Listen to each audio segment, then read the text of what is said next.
was a citation for not having a rental license on the property.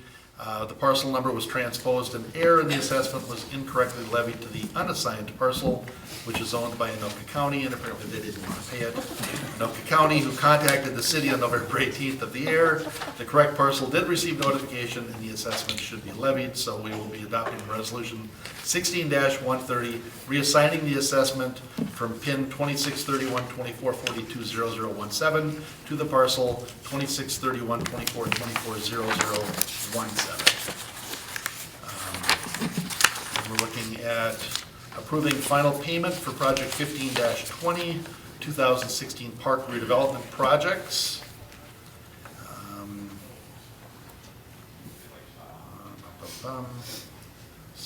So we're looking at approving change orders and final payment to Custom Builders Incorporated in the amount of $49,464 for project 15-20, 2016 park redevelopment projects.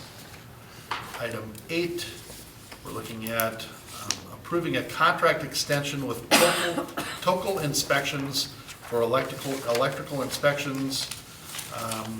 Approve an extension of the professional services agreement with Peter A. Tokel for contract electrical inspection services through June 30th, 2017. And item 9, adopt resolution number 16-133, authorizing an appropriation of funds for rooftop units for the public communication building.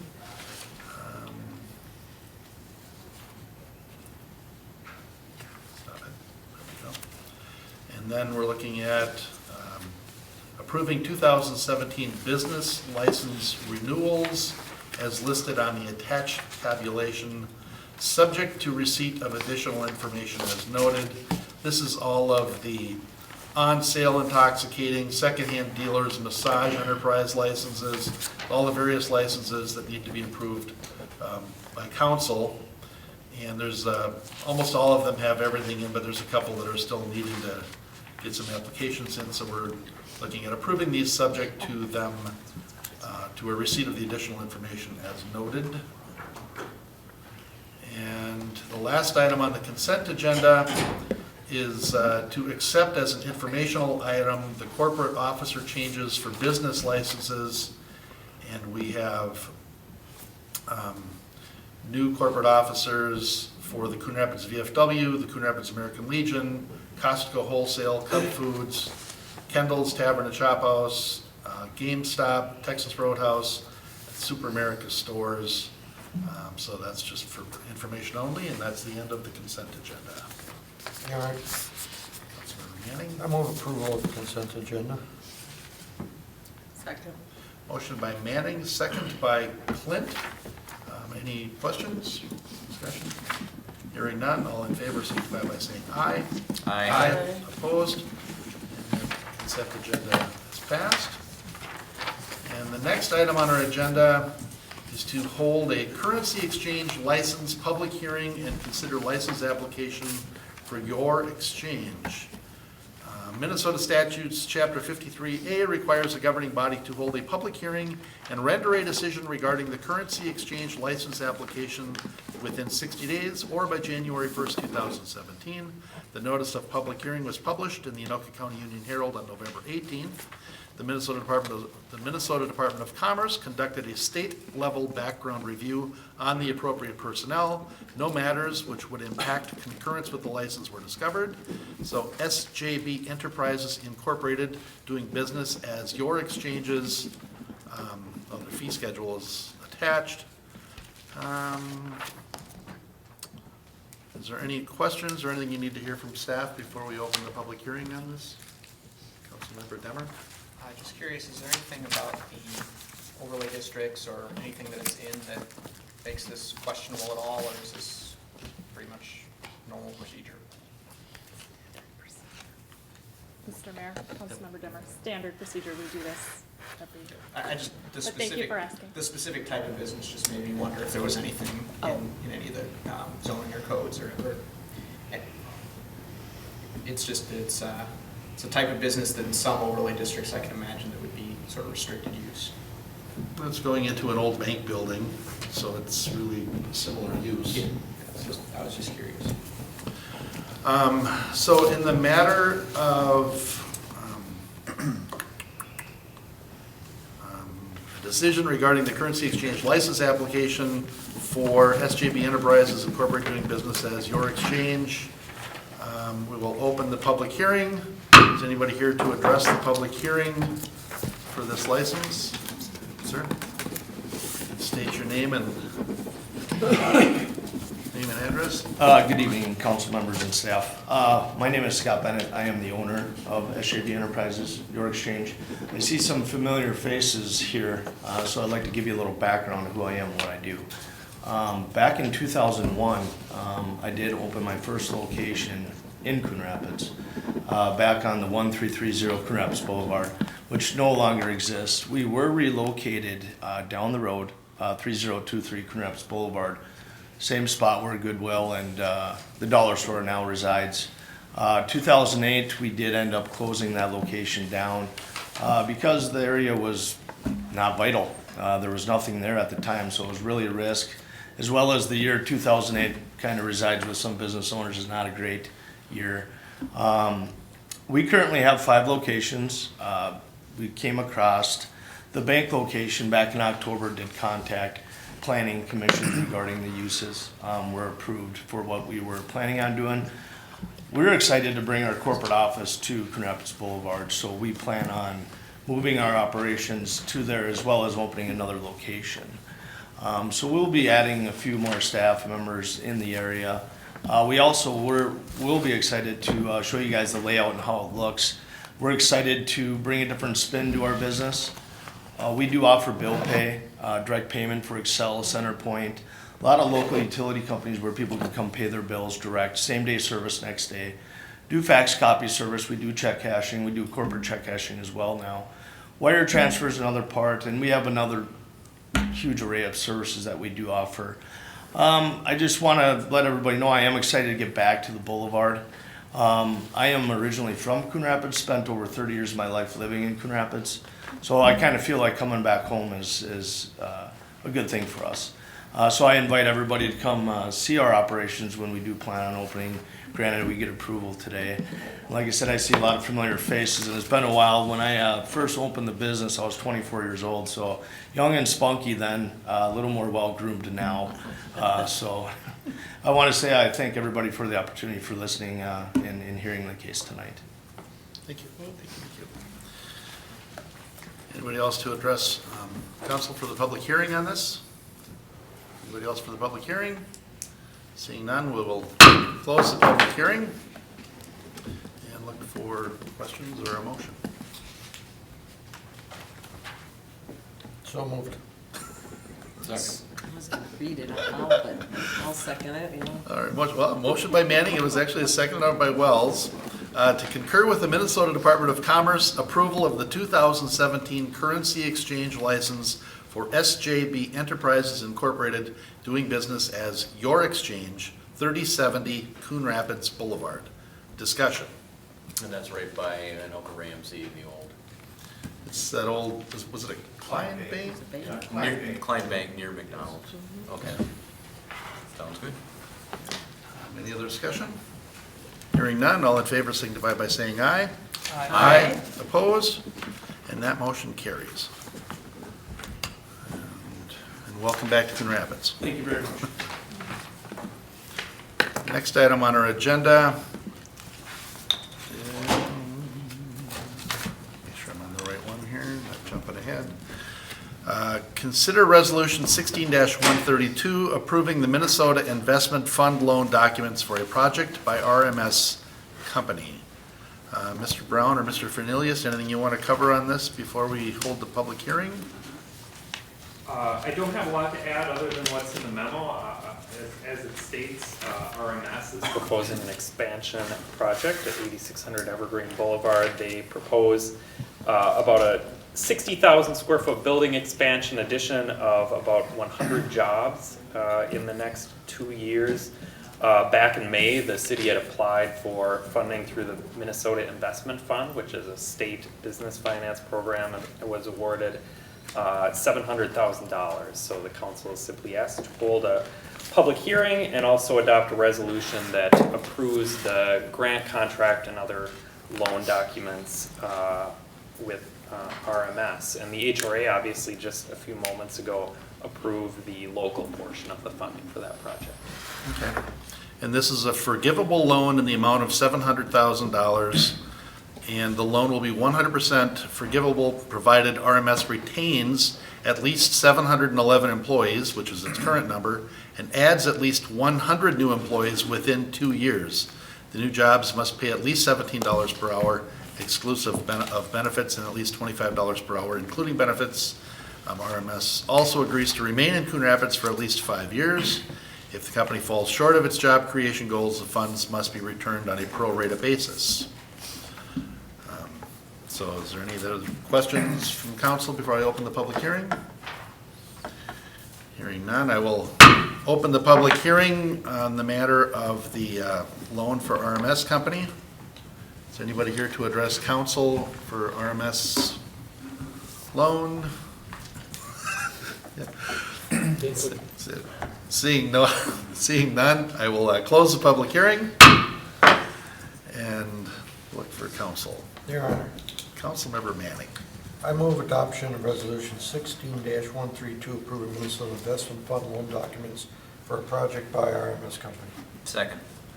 Motion by Manning, second by Johnson. Any discussion?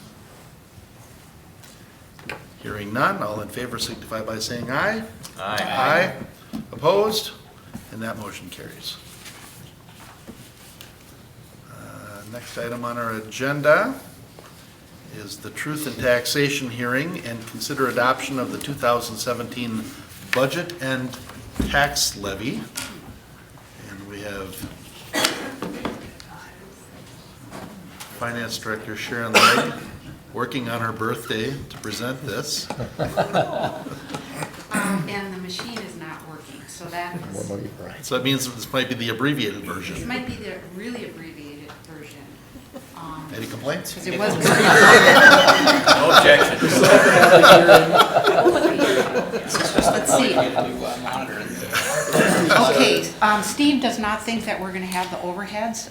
So I did pass some out in the back, or I mean, I put some on the chair if there's anybody in the audience that wants any, and what I'll. You could get it, you could do it on camera. I could do it on the camera. It won't be in color because the ones that are in color are small, but I have a copy that's in black and white, and maybe we can try that. Sorry, this is. Don't lose sight of that quick presentation. Oh, the though. quick part, Yeah. okay. Well, I can just kind of Abbreviated, yeah. mention then, tonight what we need to do is we need to have a public hearing for the public to talk about the budget. This is not the time when we're going to talk about property values, because as you know, we have the Board of Adjustment in the spring when we talk about property values, increases and decreases. And of course, the whole town does not move equally. Some neighborhoods go up more than others, so it's kind of a disproportionate increase in taxes, and that's what people are seeing the result of right now when they got their truth in taxation statements. But our goal tonight is to talk about the proposed levy and the budget. So let's see if we can get this set up so that we can get it on the screen, so at least we can walk through that. And like I said, there are about 10 copies of the whole packet in the back, if anybody would like one.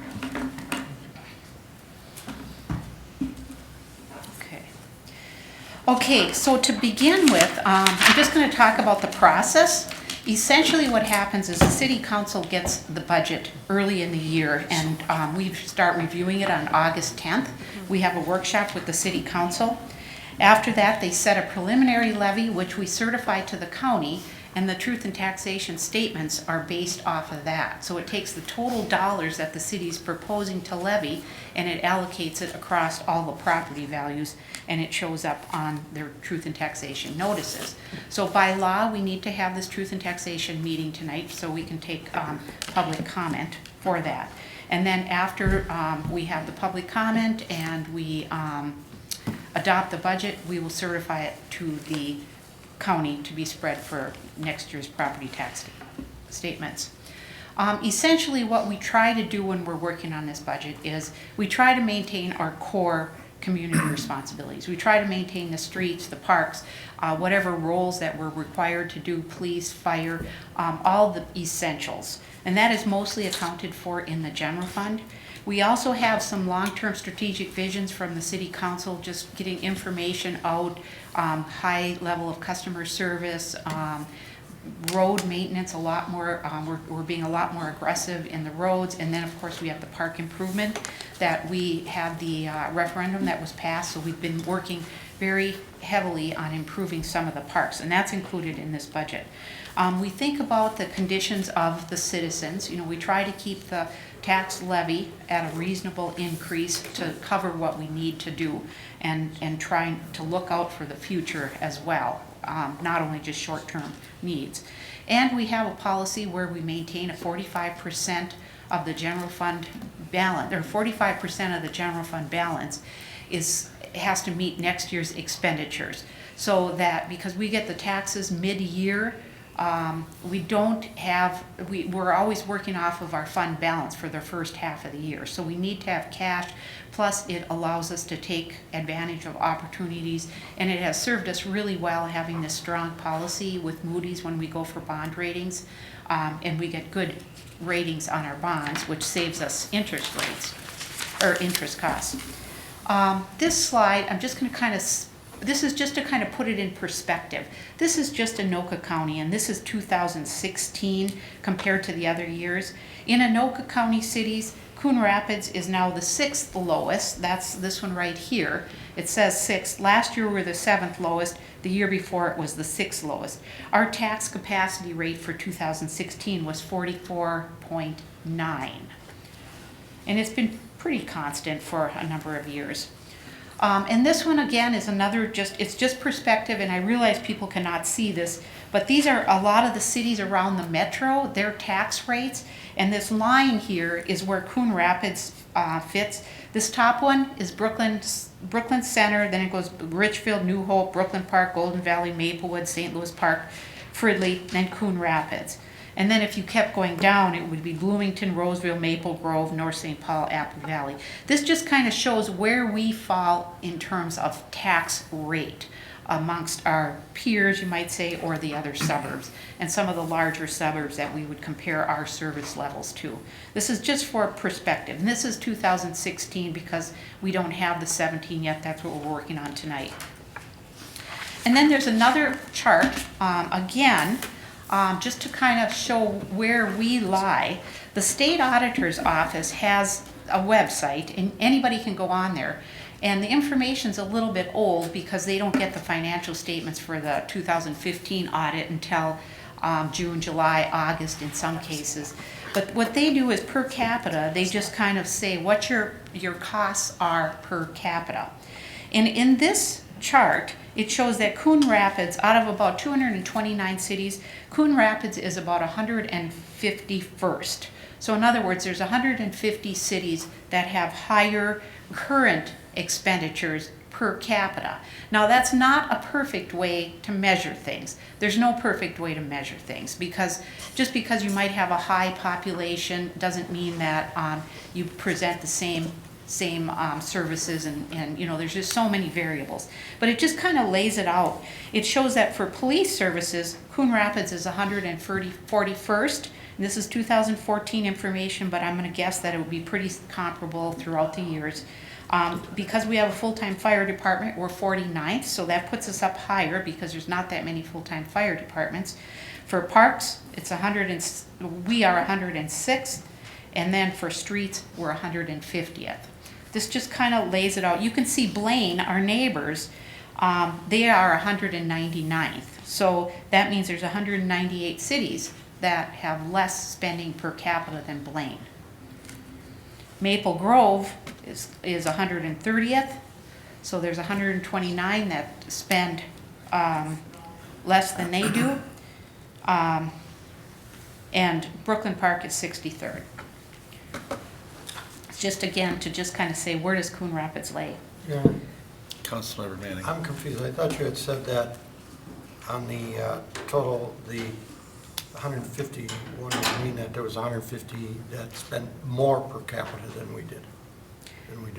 Oh, I'm sorry if I did. It's 100 and, we're 150 first, so there's 150 that spend less than we do. So maybe I said that wrong, sorry. Oh, well, the first time you had Okay. changed it. Oh, okay, thank you. Okay, But, excuse No, me, it's- can I say one more thing? Why No, would the it- fire then be? It's most. Yeah, it's more. It's ranked from It's more. most spending to least spending, or Yeah. else the fire one doesn't make any sense.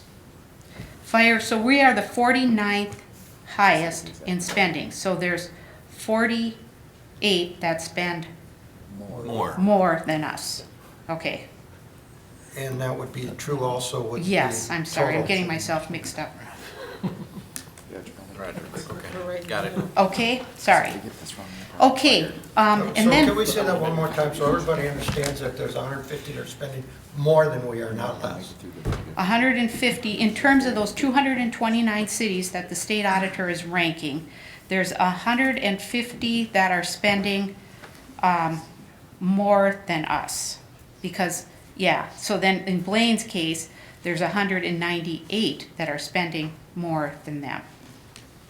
Got it. Because we're ranked 151st and 199th. Okay. Okay?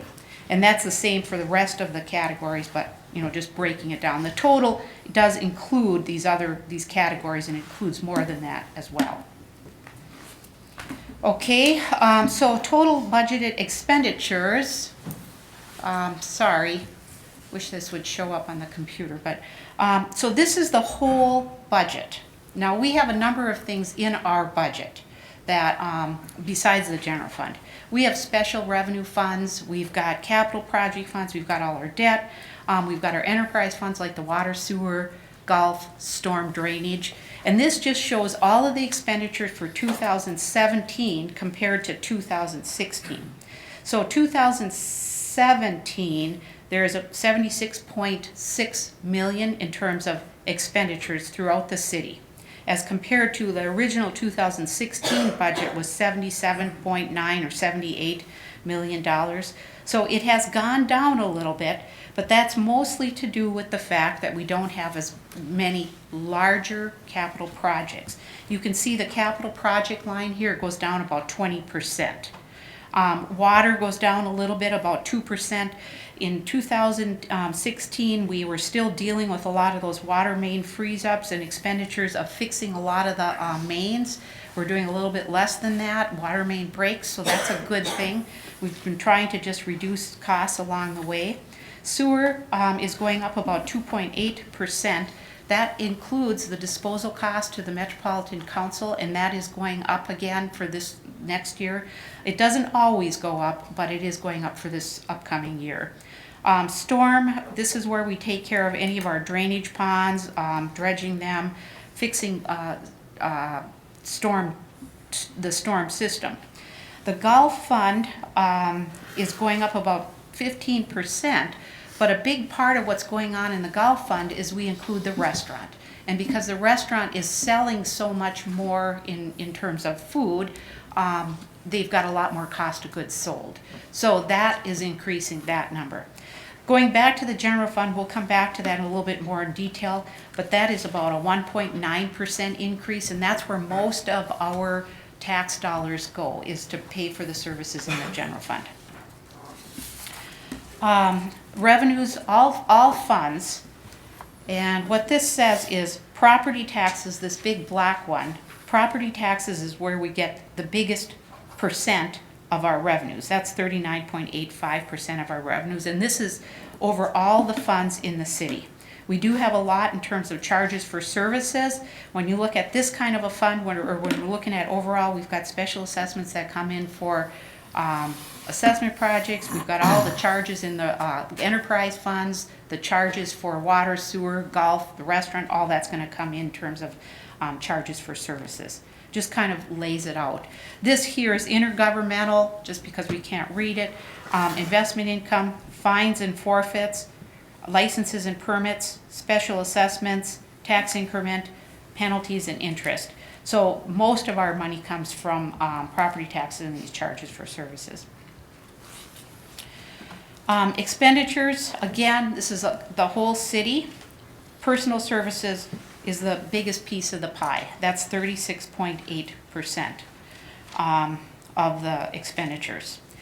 We've got capital improvements in there of 16.4%, which includes all of our street reconstruction, any of our park projects, anything that we're doing to improve the buildings around the city. All of that is considered a capital improvement.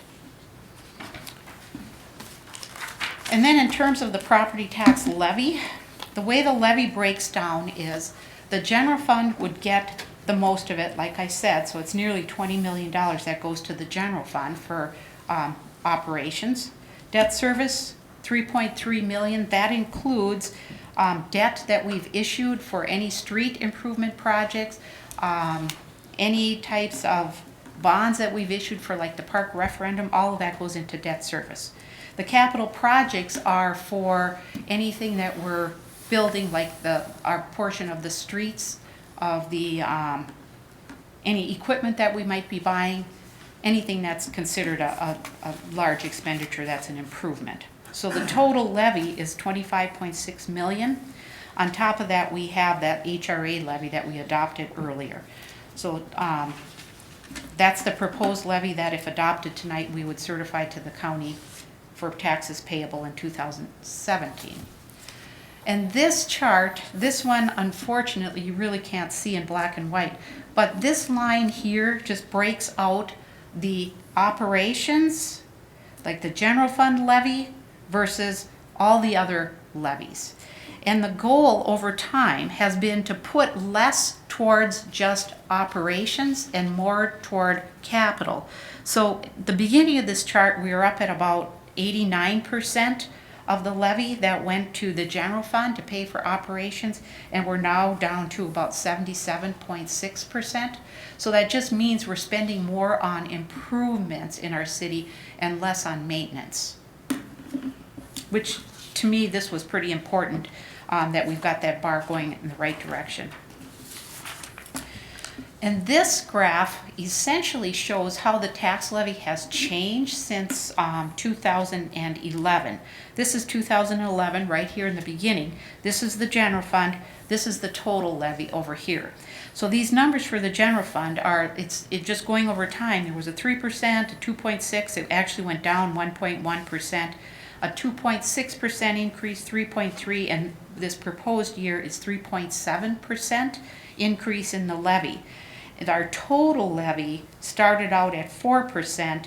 It was 4, 4.5, 2, 6, 2.5, and then 2.97. So our levy, our total levy for 2017 would go up less than 3% with the adoption tonight, if that's what we do. And now we're going to just focus on the general fund just a little bit. Again, property taxes pay the bulk of the general fund. We've got licenses that bring some revenue. About 5.5% of the budget comes in terms of licenses and permits. About 1% fines and forfeits. Investment income. Intergovernmental revenue, we get nearly 8% in terms of things like local government aid and police aid, para aid, all those kinds of aids that we get is about 7.7%. Charges for services, things that we charge for. If the police are doing security at the college, for example, we would put that into the charges for services. Utilities tax, that does include the franchise fee that we've had discussions of, and then the just everything else, which is miscellaneous.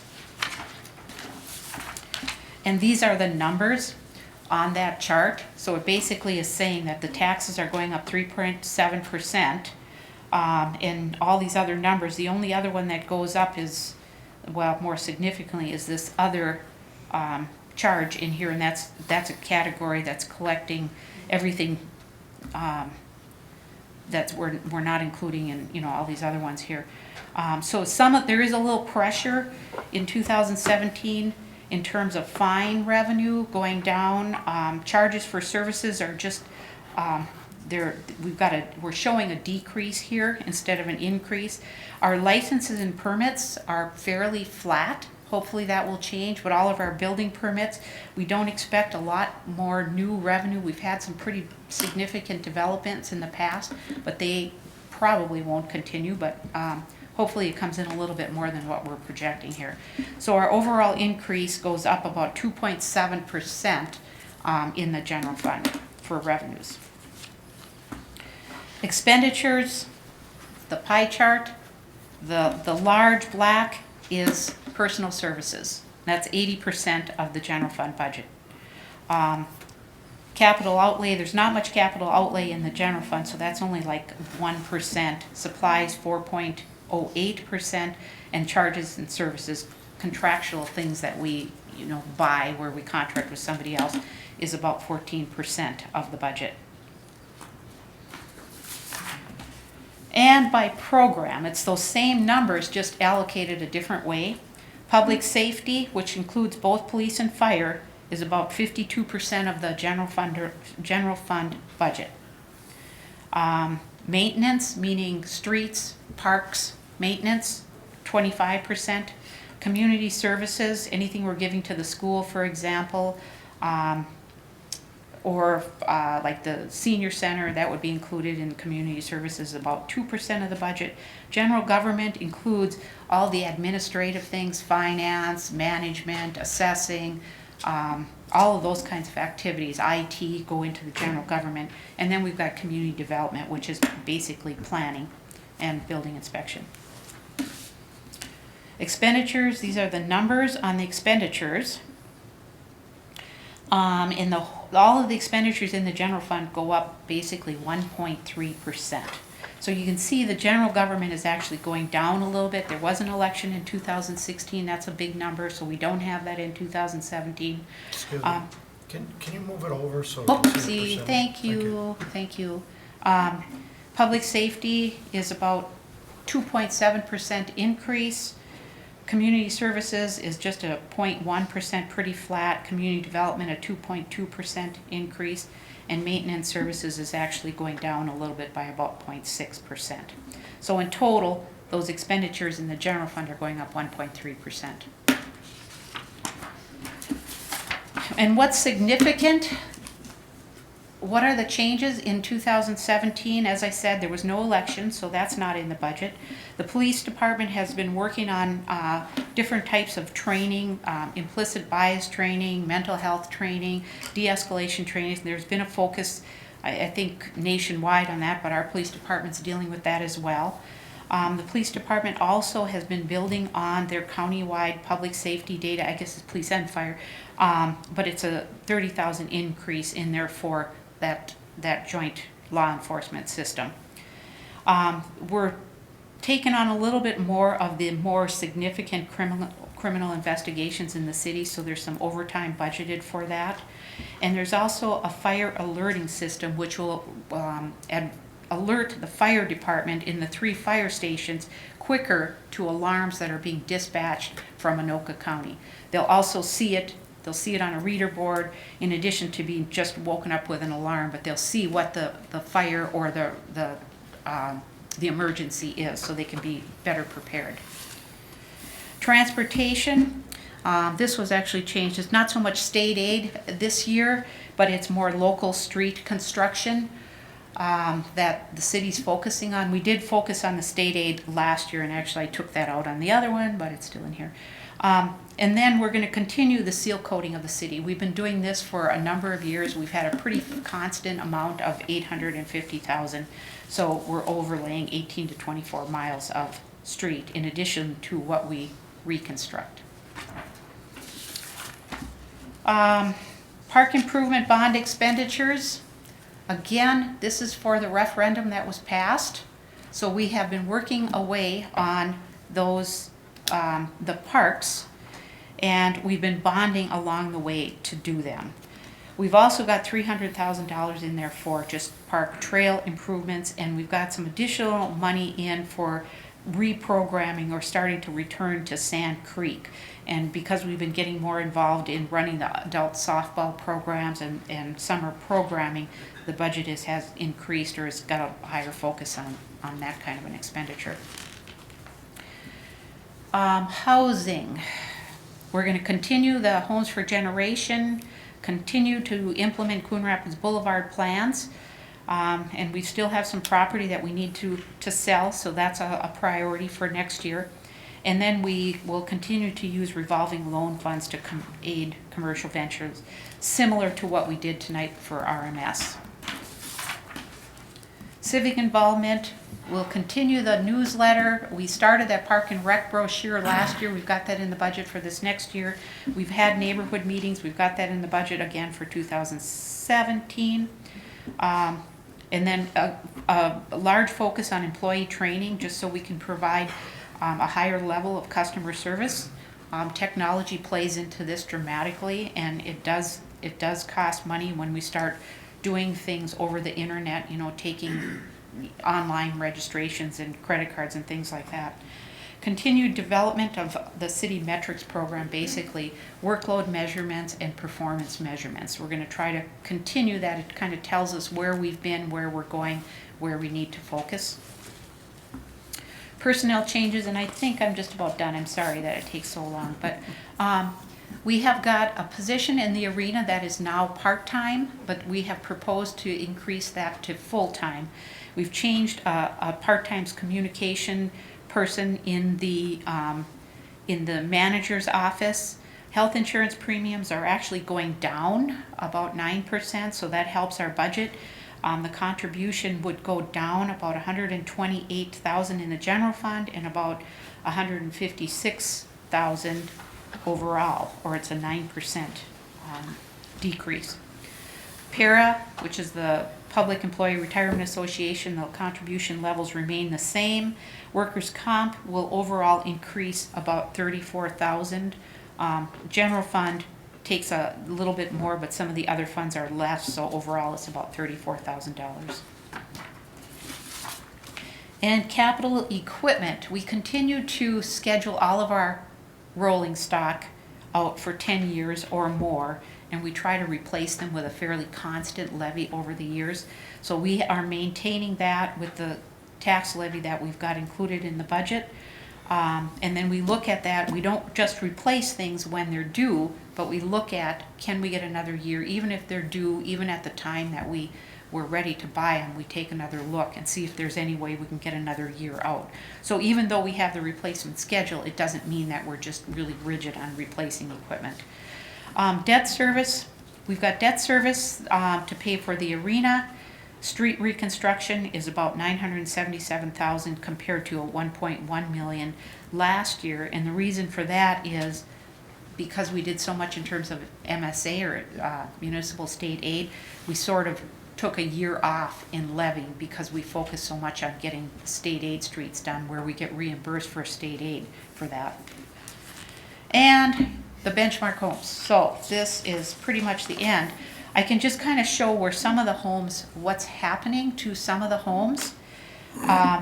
In 2016, on this lower valued home, the taxes to the city were $315, whereas they're projected to be $388 for 2017.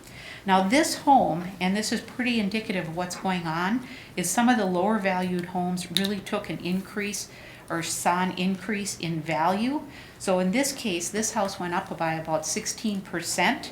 That, in addition to the fact that as your house goes up in value, the amount that you get in terms of market value exclusion goes down. So overall, the value on this property went up about $25,000 or 25% for tax purposes, and you can see that that's a pretty significant hit in terms of the city taxes. We've kind of looked at some of the neighborhoods, and some of the neighborhoods, even though they are going up rapidly in value, they still are not back to the pay 2007 before the recession. But the lower valued homes are probably taking the biggest hit. As we get into these other homes, you will see it's a much more reasonable increase. In this case, the house went up by about 3.4%. The taxes will go up by about 2.8%. That's a $149,000 home. And benchmark number 3, this house actually goes down in terms of taxes. The value went down. I don't know the exact reason for this. It could be Either the whole neighborhood went down in value, or maybe the neighborhood actually went up, and maybe this house actually deteriorated in comparison to that house. So these are specific houses that we've been tracking, but something happened to this house where the value was just not as high. So you can see they're actually going to see a decrease of 2.5%. And the next one is a $206,000 home, and that actually goes down by less than 1%, but 0.6% in terms of taxes. Higher valued home goes up about 0.8% in taxes. So the taxes, you can see, were $1,192 for 2016, and they're $1,202 for 2017. So it's just a change of $10. This benchmark home goes up about 0.8%, so $13.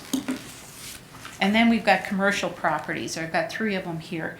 And this is just the city tax. Commercial properties pay taxes to the fiscal disparities pool as well, but a portion of their properties, 35% last year or 37% this year, come to the city. So on this property, their taxes will go up about 2.7% or $200. Their value actually went up 7%, however. So the value on that commercial property went up, but they're seeing a 2.7% increase to the city. Second commercial home went up in value, commercial, this is a business, went up 2.7% in value, went down in taxes by $176 or 1.5%.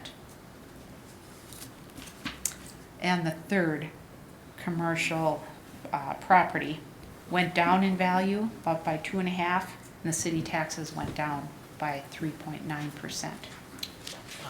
So just one thing, when people see those house values and some of them are going down a little and up a little, and then some are going 25%, I just want to make sure we clarify for everyone so that they understand, these aren't numbers we pick. This is based on formulas that have been in use for a really long time, and unfortunately, sometimes you have big increases and sometimes you have decreases, and over the long haul, everything kind of goes up, but you just get this jitter year to year that can be really, right, really extreme, but it's not that you specifically picked these numbers. They're and other cities use really similar formulas. Yes, essentially what we're doing is we're trying to value neighborhoods based on the sales in the neighborhoods. So we've got a number of neighborhoods in the city, and we track the sales, we look at what they sold for, and that kind of sets the market. And then the features of the house, every house is compared, has got a value on it with a formula, and we adjust all those factors, and we don't really adjust them, the county does, but to the sales in the neighborhood. So the sales in the neighborhood are dictating the values in the neighborhood. And we need to stay within 10% of the sales. Otherwise, the state would come in and change all of our values. And we've got good ratios. We're always at about 94.5% of the sales. So we've been pretty constant for a number of years, and we strive to stay there. These are specific benchmark homes you're following. It's not as reflective of the neighborhood as it is that specific home, though, right? Right. Because if you've got values that are going down, when we've seen almost everything going up, you almost have to assume that those particular homes they're not keeping up with their maintenance or something right now. That's correct. The home, that first home was a Woodcrest home, for example. That neighborhood overall went up in value everywhere. So the people in Woodcrest will probably see a pretty significant tax hike. Whereas other parts, Burl Oaks or other parts of the city, they stayed pretty flat. And those lower valued homes are just so much more affordable to people, and there's so much more demand for them that it's raising the prices. Thank you. So that's basically it for the presentation. So what our goal is now is to have the public hearing and adopt the levy and the budget, so we can send it to the council. Okay, excellent. Thank you. Any questions from council before I open the hearing? All right. So at this time, the city council, we are opening the truth and taxation hearing for anybody that would like to address council over the truth and taxation. Anybody here to address council for the truth and taxation hearing? Anybody here for truth and taxation hearing? Seeing none, close it. All right. Council, what are your wishes? Councilmember Manning. I will, let's see, we're going to take both of these at the same time. That's a big item. Let's take them. All right. I move approval of resolution 16-134 adopting the 2017 budget. Second. Motion by Manning, second by Johnson. Discussion? Hearing none, all in favor signify by saying aye. Aye. Opposed? And the budget is adopted. And I will move approval of resolution 16-135 adopting the 2017 tax levy. I'll second that too. Motion by Manning, second by Johnson. Discussion? Hearing none, all in favor signify by saying aye. Aye. Aye. Opposed? And the tax levy is adopted. Thank you. Next item on our agenda, for the last time ever, right, Mr. Hammer? We're looking at approving plans and specifications and order advertisement for bids for project 17-6, 2017 sanitary sewer lining. This will be the last time we'll probably be looking at this, Mr. Hammer? Mr. Mayor, members of the council, this will be the last time. There's very minor clay pipes out there. Most of them are in private areas or service lines. A little bit down in the Riverwalk area, awaiting redevelopment options. So this will be the end of the run. 10 years, Sharon will enjoy that with her next budget presentation, that there's $1.2 million a year staying in that fund. Nice. All right. Council? Your Honor, Councilmember Demmer? I would move that we adopt Resolution 17-6 Sub 8, approving the plans and specifications and ordering advertisement for bids for the 2017 sanitary sewer lining program. Second. Motion by Demmer, second by Wells. Any discussion? Hearing none, all in favor signify by saying aye. Aye. Aye. Opposed? And that motion carries. Item 16 on our agenda is to consider Resolution 16-131, approving preliminary and final plat for the Woods at Crooked Lake, 2928 129th Avenue. That's planning case 16-26. The applicant is proposing to subdivide a 1.3 acre parcel into 4 single-family lots. The parcel is located at the southwest corner of 129th Avenue and Crooked Lake Boulevard, and the parcel to be subdivided was created as Tract B, registered land survey number 269 in February 2016. The property is wooded, however, minimal tree removal will be required to develop the lots. The lots will be custom graded to accommodate each house. Does anybody need a presentation on this? I think we kind of got it last time, didn't we? Can I just Councilmember ask a Clint? question? Sure. I'm just wondering, are the driveways gonna be going out onto 129th Avenue? Or would 1 or 2 go out onto Crooked Lake? Mayor and council, Mr. Elker. Member Clint, the drivers will be coming off of 129. Councilmember Manning? In planning case 16-26, I move approval of resolution 16-131. Second. Motion by Manning, second by Clint, to approve the preliminary plat and approve resolution 16-131, approving the final plat for Woods at Crooked Lake with the following conditions. 1, all comments of the city engineer be addressed. 2, park dedication in the amount of $6,000 be paid prior to releasing the plat for recording. And 3, 1 street tree per lot be planted prior to the issuance of a certificate of occupancy. Is there discussion? I have just one quick question. Did they figure out a way that the rain gardens will have to stay? We're still working with Coon Creek Watershed on that issue. Okay. All right.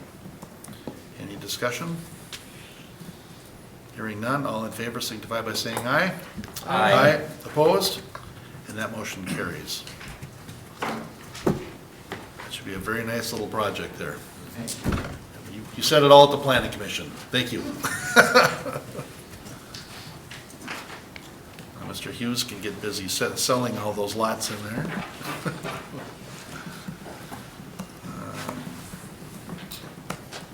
am I at here? There we go. Item 17 on our agenda is Keith Cooter, 10031 Norway Street Northwest rental license denial appeal. And somebody from staff care to, Chief Wise? Mr. Mayor, Ms. DeGrand wrote a detailed memo outlining the reasons for the denial, but in essence, the denial of the rental license is rooted in a criminal conviction. And just to review, Coon Rapids has a very robust licensing of rental property ordinance, chapter 12-900. Section 12-916 details grounds for denial. One of those grounds for denial of a rental license is conviction of a background check crime as defined by Minnesota statutes. What's more commonly referred to in Minnesota is the Koskinen law. Mr. Cooter has such a conviction in his criminal history. He was convicted of, actually the crime in Minnesota statute is called stalking, statute number 609-749. In addition to the stalking conviction, and I would like to add that not only did the police department review the conviction data, is that we also reviewed the original criminal complaint and the police reports that were submitted by the Eagan Police Department, and frankly, it was a pretty violent incident. In addition, it also is worth noting that the applicant had other felony convictions on his criminal history, to include 3 separate felony drug convictions for sales, first-degree sale in 2005, a second-degree possession in 2004, a second-degree possession in 2004. In addition, one of those second-degree possessions of drugs also included a felony conviction for receiving stolen property.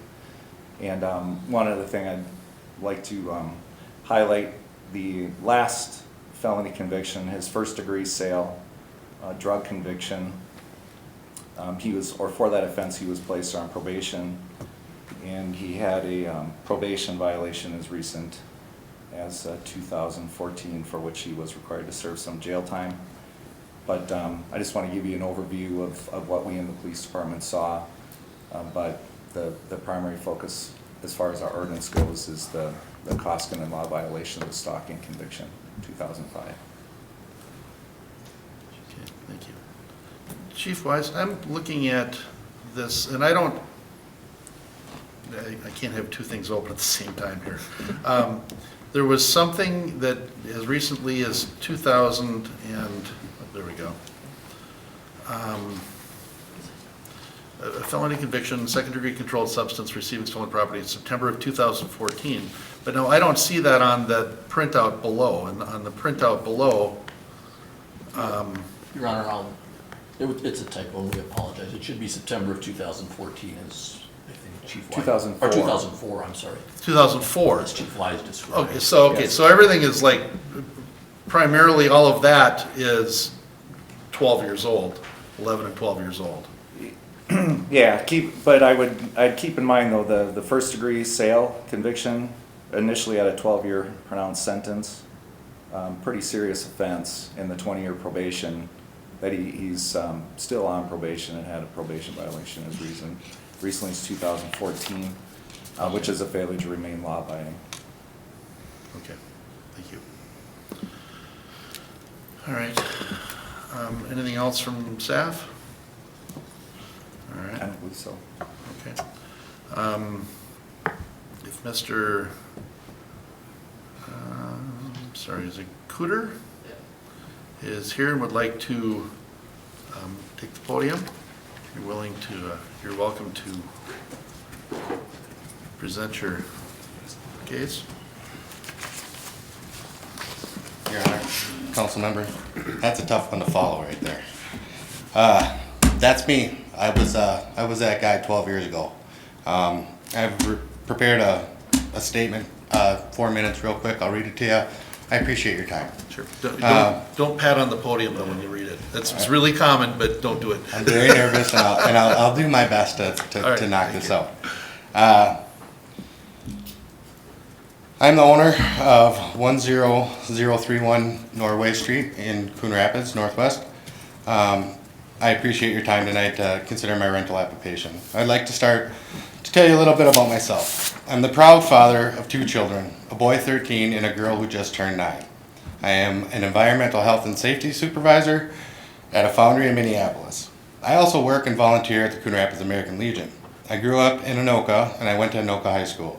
I graduated first in my class from the United States Army Signal Corps Satellite Communication 31 uniform in Augusta, Georgia, 1999. I'm also a felon.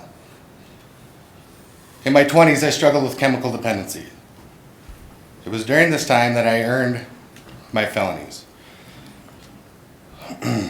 The charge that disqualified me from my rental application was a pattern of harassing conduct.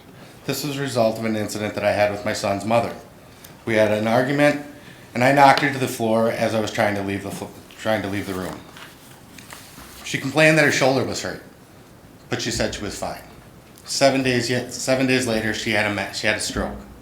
Okay.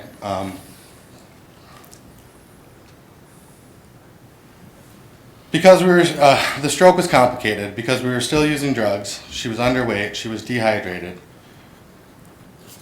and the doctors weren't exactly sure what contributed fully to it. I continued to abuse drugs. Soon after, I was arrested for possession of controlled substance, and I pled guilty to possession of second degree. I also pled guilty to the pattern of harassing conduct. I needed to take responsibility for my actions. I also wanted to, at the time, get clean and sober, and I was assured by counsel that this was not a domestic assault conviction. In researching my rental application denial, I've been educated of the fact that it is still considered assault. These are the facts as I understand them, and I'm sorry. I've paid a heavy price for my actions, and I fully accept my life as it has been because of my choices. But I believe I've shown that this was an isolated incident. I served a year in jail and have completed all the terms of my sentences. I've completed 2 years of chemical dependency treatment, 1 year of cognitive behavioral therapy, and a year of anger management. I believe I understand how and why I was in this situation. I also have learned how to cope with all life has to throw at you.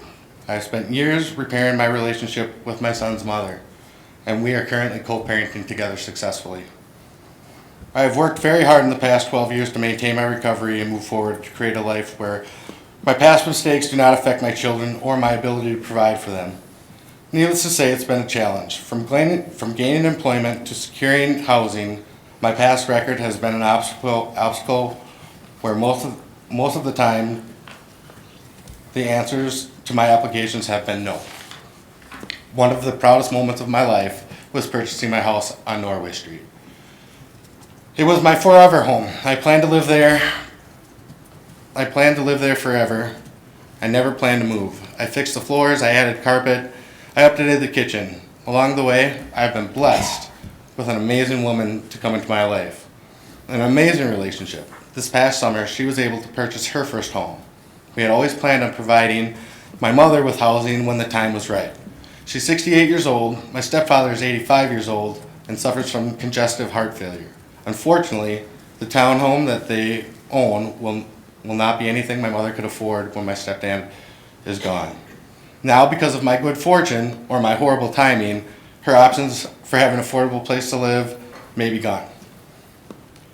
I never planned to be a landlord. I never planned on selling the home. Life happened. After my girlfriend signed her purchase agreement on her home, I met a woman who was in dire need of a place to live. Her rental was full of mold and she had 30 days to find a place to move. She's a nurse practitioner with 3 grown children. I told her that I was not a landlord and that I had to go through the rental application license. She understood but was grateful for the opportunity to live in the house. I promised her today that I would fight for her to be able to stay there. This is my home. It's everything that I have ever worked for. It is all I have. Someday it will be my mother's home, and hopefully it may be my wonderful tenant's home until the time is right for my mother to move in. I ask you that you take some time in consideration and grant my application.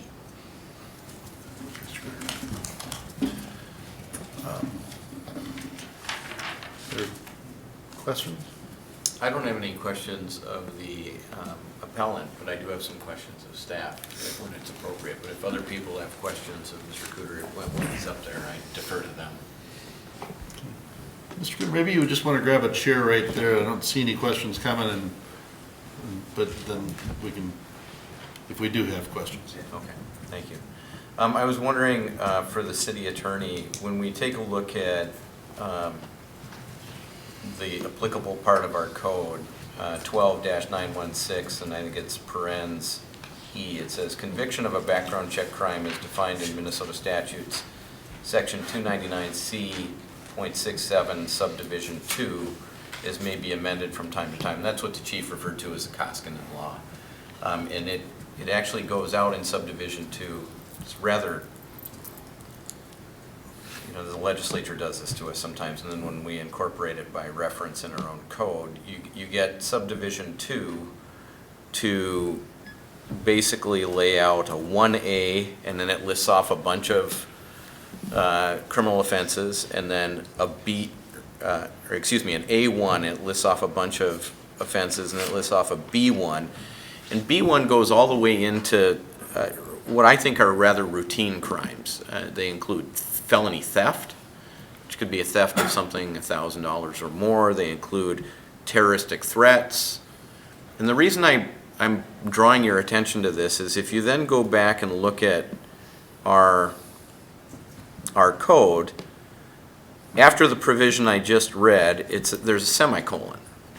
And it says, or any crime related to the business licensed in failure to show by competent evidence, rehabilitation, and present fitness to perform the duties of the business. So does the city attorney view anything that falls within the Koskinen law as an absolute bar regardless of rehabilitation evidence? Or does it view only those crimes related to the business licensed in failure to show by competent evidence? I interpret it, and I believe we've interpreted it as that the Koskinen law is, there's no rehabilitation from that. There's only rehabilitation from those crimes that are related to the operation of the business. So that semicolon separates them out. That's how we've interpreted it.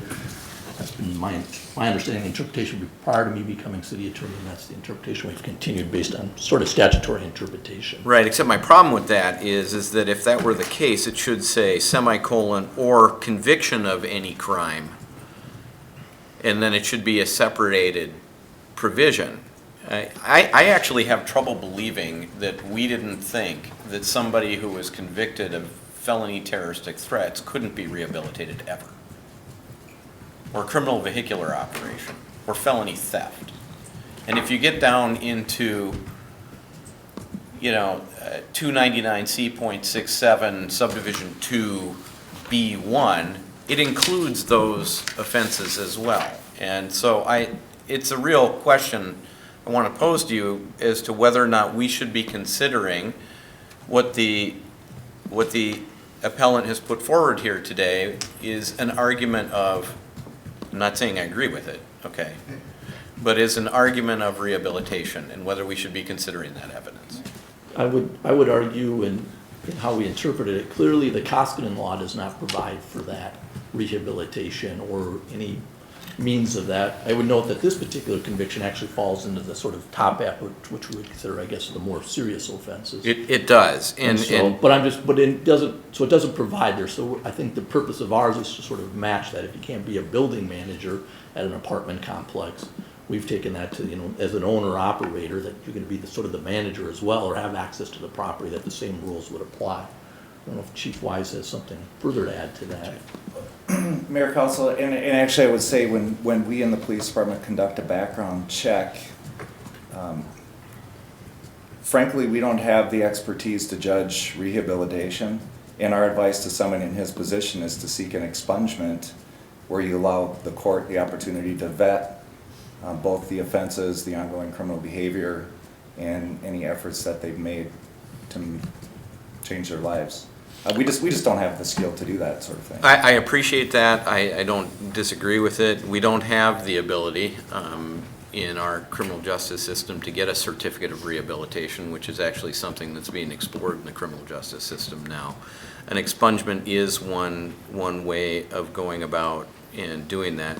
I also think the proper name of the conviction that he had, that is the one that is the violation of the Koskinen law, or referenced in the Koskinen law, is actually not pattern of harassing conduct, but pattern of stalking conduct. But that's what I prosecute on a regular basis, that and other similar felony offenses. That helps me understand the city attorney's position in connection with this. So is it your advice to this council then that they ought not to consider whether there is competent evidence of rehabilitation that's been put forward? That would be my recommendation, because I don't believe that's a factor. Let me follow up then with a question, if I might, about whether there is an alternative for this appellant to ultimately rent out his home if he is not, he's the owner and the landlord, but if he delegates that responsibility to someone who is licensed as a manager in the city of Coon Rapids and surrenders, for example, the keys to the place and things like that, is there another avenue or outlet that he has to rent that property? Our code does not provide for that. It doesn't, I mean, he's assumed, especially that he's the owner, he's gonna have access to that property. We don't, there isn't, I guess, a foolproof way to not have him have access. He owns the property, it's his property. Obviously, he could rent it to his, I believe he can rent it to his mother. I don't think he needs a rental license for that. And that's the follow-up question, which is there a process, and I think it's an exclusion in our rental license code for relatives. Mr. Grant can correct me if I'm wrong, but I think we have sort of a relative homestead exception. If you're renting to a family member, that he'd be excluded from needing a rental license. Councilmembers Clint and then Wells. I think that Councilmember Johnson's brought up some good points, and I think we've had something like this come before us earlier, and some of those same questions were brought up then, and I think maybe, it won't be me, but you might want to look closer at, the codes and, all the qualifiers and see if there are some changes or exceptions that you want to be made. As far as what's in front of us tonight, me being part of the code that we have right now and how it was set up, I just don't see any way of approving this. I'm not going to vote for it simply because I think this is exactly why we put this in place and put it in place the way we did. And it's just a matter of, this is what we have. This is what we wanted. And unless future councils change something, I'm prepared to stand by what we have put in place for the city as of now. Councilor Wells? I kind of think the intent of the law doesn't necessarily apply to this situation, and I'm certainly going to deny the appeal also. But I do think, and I'm sure the attorney would say we couldn't differentiate, but to me there's a big difference in someone renting an individual home to a person that's aware of his background and someone having keys to 80 apartments, which was the situation in the initial Koskinen situation. So I mean, I do think that there's a difference there, and I realize probably by ordinance, we can't make that difference, but I think common sense, we should be able to. Secondly, I also think there's alternatives. You know, it's not my business, but you talk about your mother gonna get the home eventually. I assume you trust your mother. If the home is in her name and not your name, she could be the landlord. So, I mean, there is ways to solve this. Councilmember Demmer? So I was looking through the Koskinen law and 299C.69, owner's duties if manager is convicted of crime. Section B says the owner may not hire the manager unless more than 10 years have elapsed since the date of discharge of the sentence. So I interpreted that, not as a lawyer, but as a guy who writes this kind of stuff for other reasons, to say that the Koskinen law is not a permanent thing, that there is within the statute itself an allowance that you can hire someone if the crime discharge, not the crime itself, but the discharge is more than 10 years old. I don't know what date the discharge of the crime that specifically is the Koskinen law crime is, but since the crime is 12 years old, I would assume the discharge would be more than 10 years old. So it seems to me by state statute that you'd be allowed to hire this person if you were an owner. Now, our code is a little different because, as Councilmember Johnson brought up, we have a very strangely worded clause where clause 1 says this thing lasts forever, and clause 2 says, well, there's also some other stuff that we can check rehabilitation.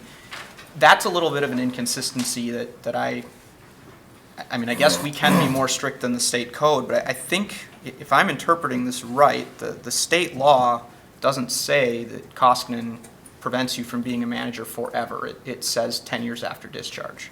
If I may, a normal felony probation would be a 3-year period of time. In a typical case, do we have an idea of when he came off a paper? Mayor, council, is that I'm looking at the register of actions. He was sentenced to on that Koskinen offense was sentenced to, it had a 5-year probation period. Okay. And the date, it says November 9th, 2010, the order was to discharge. There you go. So 2010. Right. Okay, so the first thing I want to make That's 6 years ago. is to see what the state law allows us to do. You know, Okay. if the state law says we can't do it, then that's, our hands are a little more tied. I guess the second thing is, I couldn't tell if the state law applied to a situation where there was no hired manager, where you were in fact the owner. And is that a distinction that our code makes, or is that a distinction that was intended for the Koskinen law itself? It's a distinction that our code makes. It's, I guess, more of an addition. Okay. The state statute applies to property managers. We extended that to property or rental license applicants. So the law, the state law, thinks this situation could be acceptable, so it really is only a code issue. Yes. Okay. To make sure can't break state law. So Brody, you said it applies to the rental license applicant. Now, if he had a manager, the manager would actually fill out the application, It would apply to, I guess it applies to, I should clarify, it applies to the owner and then any property manager. So if he hires a property manager, this is gonna apply. They can't have any Koskinen convictions. The property owner themselves, if they want a rental license, can't have a Koskinen law conviction. So even though somebody might hire a property management company to manage their property and just say, fill out the paperwork, Sure. We're still gonna do a background check on the owner in Yes. addition to the property manager. Yes, and both of them have to be able to pass Okay. that. All right, thank you. Councilmember Demmer? So I just want to make sure I finish with full disclosure. This is the street that I live on, and I've been the neighbor of the appellant for several years, and his kids play with my kids, so I just want to make sure that disclosure is out there. I have a hard time reading, I understand your interpretation, I just have a hard time reading something that doesn't allow for some rehabilitation when the state code is referencing has a timeline to it. I certainly understand, and I'm not trying to sway other people's point of view because I just have to tell you why I'm thinking what I'm thinking. The fact that the state law doesn't necessarily apply, but the fact that they have a 10-year discharge, it would certainly be easier if the probation were 10 years old. in that case, it would be, to me, something that I would think that our code should reflect no more stringent than the state law. But if it is within our ability to do an appeal, I'm curious what discovery or grounds we can do it on. Based on what you were saying before, it almost sounds like rehabilitation isn't a grounds we're allowed to use. So if we were to find an appeal, what grounds could we find it on? Well, I would argue that there aren't a whole lot of grounds, if any. Like I said, we've got an appeal process within, there's a whole laundry list of other items that could be listed. This particular one, for this particular offense, doesn't leave a lot of wiggle room, because it's whether he has that conviction or not. So there could be a question, Mr. Cooter could say, hey, I wasn't convicted of that offense, I was convicted of something else, the record is wrong. I mean, those would be sort of the grounds that he could appeal, that I would believe that there would be grounds on, to appeal it. May I ask a question? You have the register of actions there, Chief. Mm-hmm. Was it a stay of imposition of sentence? It was a stay of execution? This was a particular one. It's a pronounced 28 months confinement. So did he But actually? he served 3, it sounds like. He was convicted of a felony, it was not. It wasn't a stay of imp under 609-135? No. A couple of his drug offenses were, but this one particular one was Okay. not. Okay, that's helpful. It still stands as a felony. Thank you. Could you tell me again, what was the offense in 2014? There wasn't one in There was one. 2014. That It was was a a typo, it was 2012. There was a probation violation. Oh, I'm sorry. Actually, it was repeated driving without a license. Yeah. There we cited him. We had a DWI in 2013 in Coon Rapids, and then a number of driving after revocations. And that, which was a condition for his drug offense, failure to remain law-abiding, which was a probation violation, for which he served, I read it as 4 days in jail in 2014. Just one other thing, I guess I don't see we really have a choice, because it's the way it's written. These are always hard, on everybody, I think. 'Cause you'd like to give a person another chance. But in this situation here, I don't see where, we have the wiggle room to deviate from what's here. And I think, like Councilman Wells said, there are other options here, so I'm gonna have to vote to deny the appeal. Mr. Mayor. Councilmember Johnson? I wanted to say to you, sir, that I see people come through the criminal justice system every day, and it's really hard for somebody in your shoes to watch all of us here talk about your life in this respect. So I really do appreciate Councilmember Wells bringing that up, and also Councilmember Demmer talking about his own personal knowledge of you and your circumstance. So I don't want you to take this, even though it is very personal, as a decision that any of us are making without really trying to kind of explore your appeal and the efforts that you have made. And sometimes there have been steps forward, and it sounds like sometimes there have been steps backwards. It's not linear. To go through the rehabilitation process and to reintegrate back into society, to become a homeowner, to move on with your life. I think these are all admirable things, and it's very difficult under these circumstances. I do want to say to the council, I think we got to look at this law. We got to look at it, because I'm not real happy with the decision I feel like I have to make tonight. And that probably signals the way I'm going to vote. But it's examples like this that I wish we had left ourselves with a little bit more discretion when we're sitting in this kind of quasi-judicial capacity. I would like there to be a single homeowner exception in our rental law, because there are situations that happen where people buy houses and they're intending to be a homeowner, and because of change of circumstance in their life, they end up renting out a house that they used to own because they need to move on in a particular direction. It was never intended to be that they were going to become a landlord down the road. Things like that I think we can fix, and I would like to put this on a future workshop and discuss it. Thank you. Your Honor, I would move to affirm the denial of the rental license. I'll second it. Motion and a second to affirm the denial. Any further discussion? Councilmember Demmer? So I see where it's going, right? But, yeah, I absolutely agree with Councilman Johnson that we need a third path. We've had enough of these come up where we have to have something between absolutely no and yep, no strings attached. And these sort of situations where we allow for some sort of rehabilitation to, I don't know, do something with a probationary period or with certain notifications, it does seem like this is asking for a change. And so even though I was just told there are no grounds that I can grant an appeal based on, I will symbolically vote that direction in the hopes that at some point we make that sort of a change. No, I would agree. We've got so many opportunities out there for rental management companies now where we could completely divorce the owner from the property, where I would think we should be able to make that a condition, but unfortunately that's. Or you have another person over here who could be the manager.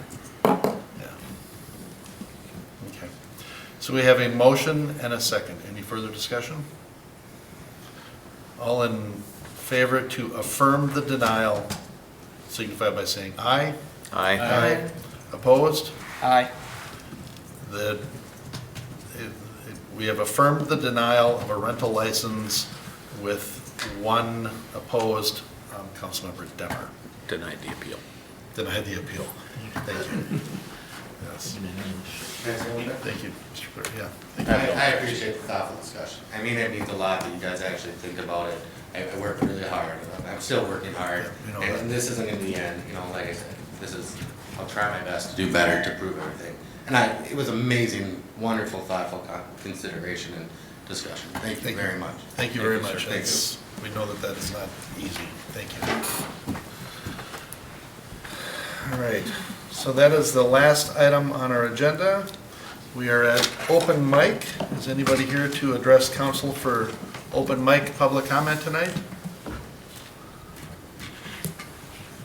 Open mic? All right, seeing none. We don't have any reports on previous open mics. Other business?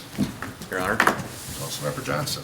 I wanted to present you and the city with the North Star Corridor Development Authority Certificate of Appreciation to the City of Coon Rapids. And I'll read it here. For the dedication, leadership, and commitment in working with the North Star Corridor Development Authority members to make commuter rail a reality in the North Star Corridor. Signed by the chair, Lee Lensmeyer, and dated December 1st. This happened at a recent meeting of the authority in which the authority and its members voted unanimously to essentially dissolve, leaving then Sherburne County and other interested parties to explore further extensions along the North Star Rail Corridor. And so this is I'm the city's representative on this august group. and they presented me with the certificate, so I feel it appropriate to present it to you, Mayor. Thank you. One meeting, it was over. Yeah, it was over. Yeah. Councilmember Cliff. I just want to say that they put the new sign up at Sand Creek, and it really looks very nice. Just gotta get some power to it now to get it lit. Wow. Well, I drove by it in the dark. That's what I say. I always drive by there and look to see how things are going. I missed the sign. Nice. I want to mention that we had the grand opening yesterday, the ribbon cutting for the new Hope for Youth transitional housing. It has 12, up to 12 youths, young adults, transitioning them back from homelessness and whatever to a life of productivity, and it's a beautiful, beautiful place. Oh my gosh. And they need volunteers and they still need money. So, and then I have a question for Mr. Himmer. Could we include like plowing updates on the website? You know, that just before Thanksgiving, when you made what I think was the right call to not plow the cul-de-sacs because they melted down and that way didn't push the heavy snow into the driveways. There were questions though, and I searched the website, I searched Facebook, and I couldn't find any answers. And so I took a guess, and I got lucky, but it would be nice if we actually had that somewhere where residents can go, well, I wonder if the plows are coming out. I'll point out, Mr. Mayor, we do have the snowplow hotline available in the phone tree, but I'm guessing that level of detail probably wasn't included there as well, so I'll see what we can do on the website. Like analog, like a phone? You'll Really? call into the Public Works number, and by hitting, I think it's number 4 on the tree, it will tell you for that plow event. Greg Cronin stays in contact with Stephanie Ring, and she updates that, you know, the crews will be out plowing the main starting at 2 a.m. So that's something that is available and is updated on pretty much every snowfall event. We'd really have to push that out, because it's like, no, I don't pick up a phone for anything anymore. Councilmember Clint and then Manning. I was gonna speak to you privately about this, but as long as the mayor brought it up. I think not plowing the cul-de-sacs totally unacceptable.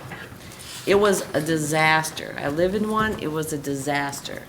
People coming over that weekend, you know, for the holidays, whatever, it was just unacceptable. I just don't know why, if that was a call to not do them, I don't know why. Because, I mean, it's a street, I pay the taxes for my street as well as anybody, and we need some kind of policy for those cul-de-sacs, because it's a disaster. Councilmember Clint, that was a call, and I'm sure I would have received complaints either way, because typically what happens is we did plow the straightaway component. No, but as I didn't even get that. you didn't even get, see, now that's I got a nothing. situation that should have been done, because we had plowed all the straightaways, but when it came to the bulbs, all of that excess snow from the straightaways ends up in those cul-de-sacs. And that's where, Driveway. that's where you end up Driveway. with much larger piles in driveways, and knowing we had 50-degree weather, we said, let's just leave it spread out on the blacktop and it'll melt a lot faster, and It then people didn't. won't have to go back out. So you didn't even get the straightaway done. For several years, I haven't been getting this straightaway done. I'll tell you that. And have you ever done like a survey of the cul-de-sacs? I mean, I'd rather have snow in my driveway that I can snow blow out and at least be able to get out onto the street. I don't know how you came up with that idea that homeowners wouldn't rather have that. Maybe a survey. I'll tell you that idea comes from a lot of experience and a lot of phone calls and a lot of emails that I went out, I plowed out my driveway, and because cul-de-sacs are a lesser priority, they're usually done last. Most people get out, they clear their driveways, they go to work, they come home, and they find the snowbank in front that they can't even get to their driveway, and now they gotta come out and do it all over again. So I hear more times than not, why do you plow it this way such that I end up with this windrow? Now I have to plow myself out twice. And so we've experimented with going around the opposite direction and pushing it to the middle and changing the equipment and trying to find the spaces between driveways. This was just a situation where technically we didn't even reach the threshold for a plowable event, but because of the holidays, we decided to go out, clear most of the mains, clear the public ways.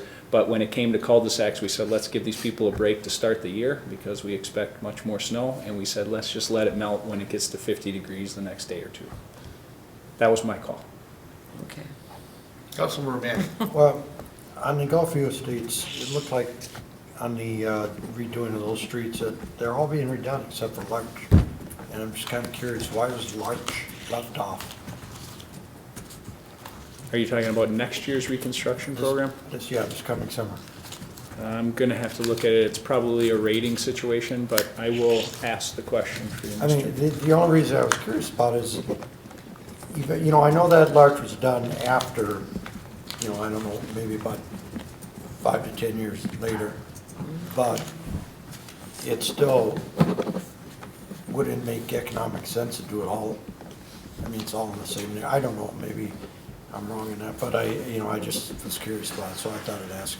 I'm gonna look at the rating, but in that situation, if it is in a newer condition and we don't have significant wear on it, it could probably get by with a seal coat and last us another 7 to 10 years, at which point then the other ones will be due for the seal coat and this one will be due for the reconstruction. So if it's reached the point where we feel crack sealing and seal coating isn't gonna do us anything, then we wouldn't waste the dollars on it, and then we kinda let it go, if you will, for a year or two, such that it totally deteriorates, and then you invest the dollars for the reconstruction. But I'll look into Larch and I'll let you know. Other business for council? Can't wait till the 20th, these two just can't let it go. We're getting it all in while we can. Mr. Stemwedel? Mayor and council members, just a couple things. A reminder, we do not have a work session next week on the 13th, which would be our normal work session date. That leaves us with the December 20th meeting, which will be the last meeting of 2016. We do have a sort of special work session prior to that. It'll be the outgoing council members reception at 6 o'clock here at City Hall in the lobby out front. So it's a public reception. If anybody'd like to attend that, feel free. It'll be kind of Will you have balloons and confetti and stuff like that? Yeah, we'll have confetti, yes. Earlier this evening, you approved the 2017 budget and levy. I just wanted to say thank you to Sharon Legg and her staff. They put a tremendous amount of work into that. Both Francine Hansen and Kevin Volk, who's now retired from the city, certainly a number of others, including all the management team. It's a project that really starts in, at least at that level, in April and continues then heavily through August. And then there are a number of things on the finance side, of course, that happen all the way through December. And now they get to print the document and bring it from there. But it's a major project, never seems to be quite done, but thank you, Sharon, for all of the work you put into that. Finally, we do have a couple of city events that happen between now and our next meeting on the 20th. I just will mention one at the Coon Rapids Ice Center on this December 17th or 18th. 18th. Thank you. I looked at my number, I thought I was wrong. We have a special holiday skating event from 4 to 5:30 at the Coon Rapids Ice Center, and then 5:30 to 7:30 is Skate with Santa. I think if you bring a Toys for Tots toy, you get kind of a buy one, get one on your admission to Skate for Santa. So keep your eye out for that. I think that's it. Excellent. Mr. Anderson, no golfers, I would imagine, but how are things going out at the golf course? Well, Mayor, thanks for asking. It's a winter wonderland as always. Unfortunately, we don't have the snow. We'd love to have a little bit of snow, give us a nice warm blanket over the golf course, and then we can welcome our cross-country skiers. Hopefully that happens soon. But we have our play going on. Don't Hug Me Theater Company is in town. We have breakfast on the weekends with a new breakfast menu that everybody should check out, and we have our simulators up and running. So plenty still happening even though it's cold outside. Nice, nice. Chief Piper. Mayor, council members, the fire department is participating in the Tiny Tots Toy Drive for Mercy Hospital, and the drop site is our fire station number 3 up on 113th and Crooked Lake. If people would like to donate, and basically a couple weekends from now, one of our fire trucks along with Anoka Champlin will be picking up all the presents from the various drop sites and taking them to Mercy for kids 1 through 17 years of age that are hospitalized over the holidays. Excellent. You guys have some calendars available too, don't you? Yes, there's a firefighter calendar for 2017, and anybody that's interested, there's order forms right at the front desk here at City Hall. The money is for the cancer? It all goes back in the community and various things. But yes, the fire department, I think what you're referring to, sponsors the breast cancer patients up at Mercy Hospital. They put on an event once a year, and the fire department sponsors that, I think, and part of this would go towards that. Okay, excellent. All right, anything else for council? Hearing nothing, look for a motion to adjourn. Move to adjourn. Motion by Johnson, second by Wells. All in favor, signify by saying aye. Aye. We're not till April.